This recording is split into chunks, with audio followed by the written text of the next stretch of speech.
Slow down. Relax. What's your name? Heather?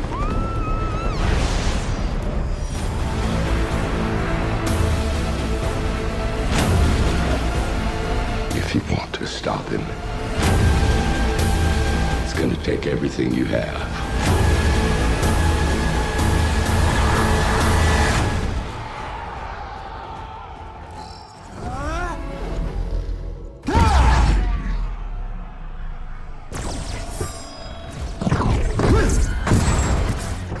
It's really not that complicated. I got red in my ledger. I'd like to wipe it out. Run back home, little princess. Dad.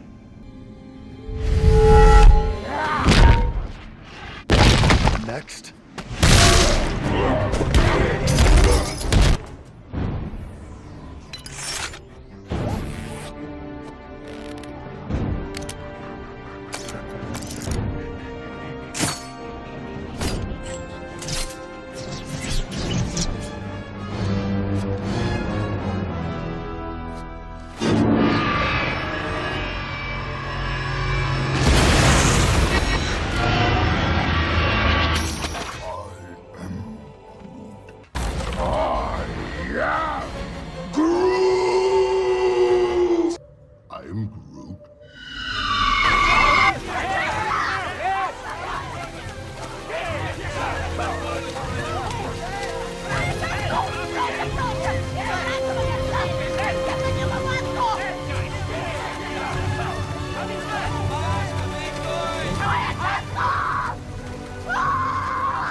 Comic books in America have existed since the 1840s, but what we generally think of as comic books today really only started in the 1930s, with what is known as the Golden Age of comic books.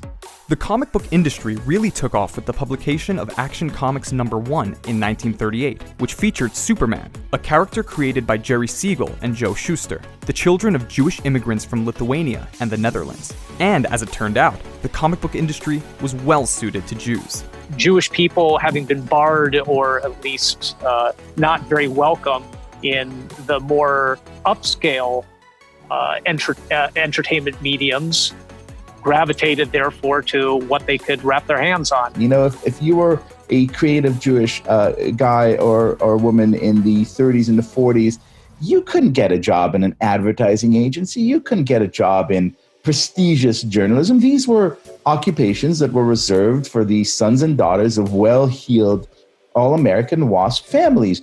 You could, however, get a job in this kind of wild west of an enterprise in which people drew these funny books that sold for, you know, a pittance and were meant probably for kids or feeble-minded adults, and it didn't really matter so much. The result was an industry dominated by Jewish immigrants and the children of immigrants. Two of DC's founders were from Romania and Ukraine. Marvel's founder was one of 17 children of Lithuanian immigrants, and the founders of what is now Archie Comics were all Jews. Many of the heroes themselves, including Batman, Green Lantern, the Fantastic Four, the Avengers, Spider-Man, and many more, were written by Jews as well. Nobody was bragging about being in comics. They were a place for either wannabes or has-beens, but it was a place where kids, really teenage kids, with a high school education, if that, but with some ability to write and draw, could get in. These Jewish and immigrant creators brought their experiences and values to the stories they told. From the way their religion influenced the morals and ideals in the stories, to the backgrounds and personalities of the heroes themselves. I think they do grow very much out of the immigrant experience. The sort of prototypic example that people always use is Superman, who comes to Earth from a distant planet to a new place, new culture, all of that. The whole idea of the secret identity is a very immigrant/Jewish thing. Everybody has some kind of dual identity, but in I think for Jews it hits home very much. And the characters that they built off of their experiences were certainly reflective of what they wanted to see as a more perfect world. Things like helping others, self-sacrifice, standing up for what's right, all of which are also very Jewish values. Jewish writers would continue to play a major role in comics as the medium and heroes would develop over the decades. Through the Silver Age of American comics in the 50s and 60s, the Bronze Age in the 70s and mid-80s, and beyond. Over the years, as Jews became more accepted in mainstream culture, the comics they wrote changed as well. There comes a point in which you start feeling a little bit more secure, you start feeling a little bit more at home, and you start making almost the opposite move, which is to say, and now let us introduce you to some of our ideas and our sensibilities, which is very much what Stan Lee and Marvel Comics did. So comics evolved from being about these archetypal American heroes to including more diverse characters. Saying, hey, you can come in here too. We're all part of this. We're all on this planet together. And it doesn't matter, again, whether it's intended or it's conscious or it's unconscious. Everybody's invited to be part of this universe. Everybody belongs there, one way or another, and you see it. You see it in the stream of characters, even today. And you had African Americans, you had Asian Americans, LGBTQ. Let's not forget women also. And I think that you can draw an interesting curve or chronology that ties the outsider status of a particular group of people in society to their ascendance in comics. And as they become more accepted, their relationship with comics becomes much more nuanced.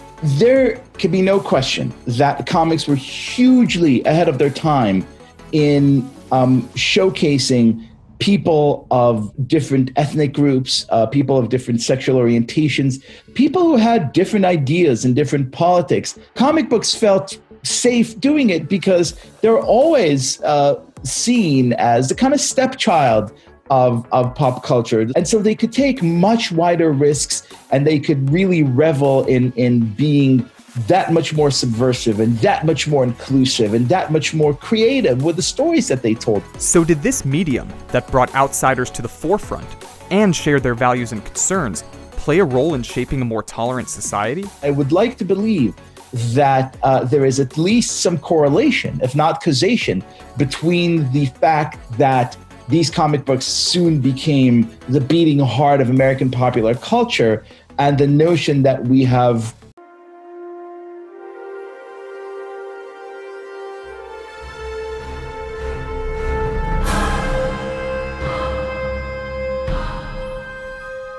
On est au musée Art Ludique, c'est le premier musée au monde consacré à l'art de l'entertainment, comme disent les Américains, en décloisonnant à l'art de la bande dessinée, du jeu vidéo, du design de cinéma, de l'animation. C'est le figuratif narratif, c'est le dessin, la peinture, la sculpture. Et les studios Marvel, qui étaient un ancien éditeur de bande dessinée et maintenant un studio de cinéma, sont parmi ceux qui ont été les plus influents, puisqu'ils ont été à l'origine des créations des super-héros les plus connus de notre époque.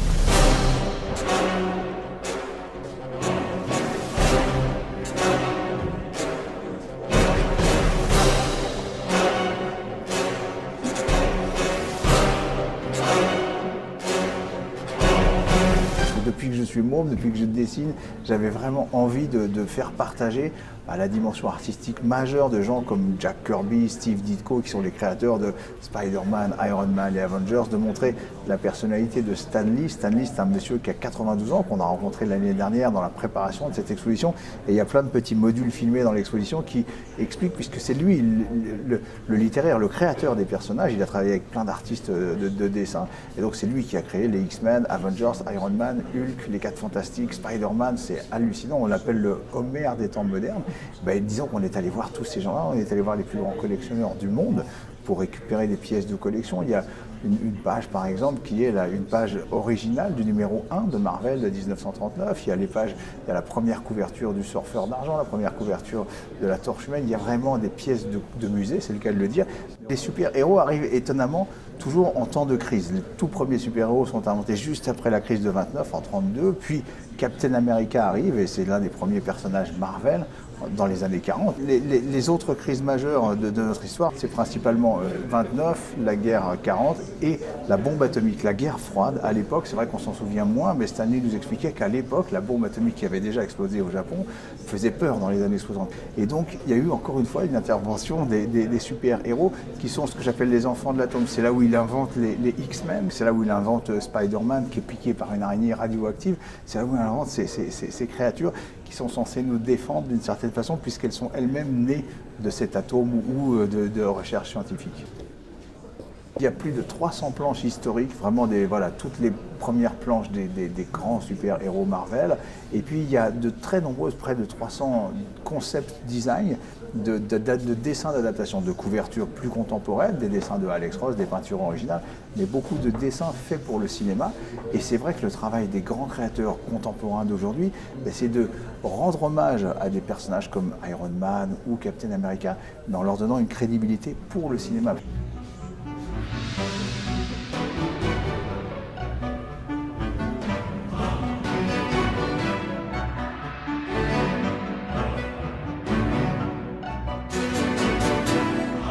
Marvel, qui n'avait jamais fait d'exposition, c'est la première mondiale, a accepté de nous prêter leurs accessoires. On voit ici le vrai casque porté par Robert Downey Jr. à l'intérieur. Je l'ai vu, je l'ai mis en place.